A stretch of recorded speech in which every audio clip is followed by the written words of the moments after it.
In today's video, I'm going to teach you how to create a task in Salesforce CRM. Tasks are the simplest way to keep track of follow-ups, calls, emails, and to-dos tied to your customers and deals. We'll walk through getting to the tasks area, seeing what's already there, starting a new task, and filling in the details so you can stay organized without missing anything important. From your Home tab, make sure the Tasks tab is available in your top navigation.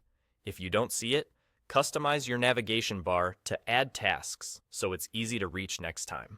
Once Tasks is visible, click it to open the Tasks workspace. This is your central hub for action items across your Salesforce account. Inside the Tasks tab, you'll see a list of all the tasks associated with your work in Salesforce. Think of this as your daily action plan.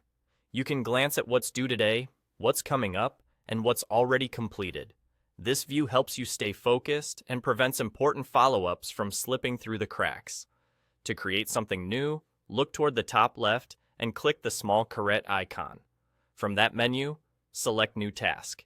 This is the quickest way to start a fresh to-do without leaving the page you're on.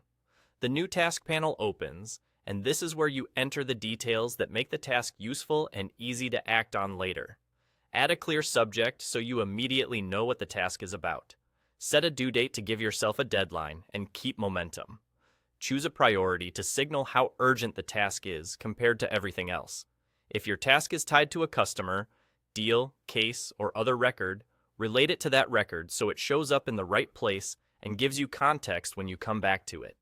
You can assign it to yourself, or, if appropriate, assign it to a teammate so the right person owns the next step.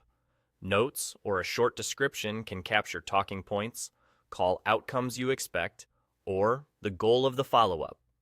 If reminders are available in your setup, consider adding one so you get a nudge at the right time.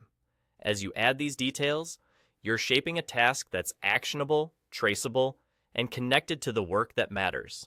When you're finished, your new task will appear in your tasks list, and if it's related to another record, in that record's activity timeline as well. That's all there is to it. With the Tasks tab handy, the caret menu for creating a new task, and thoughtful details, you'll have a simple, reliable system for staying on top of every follow-up in Salesforce.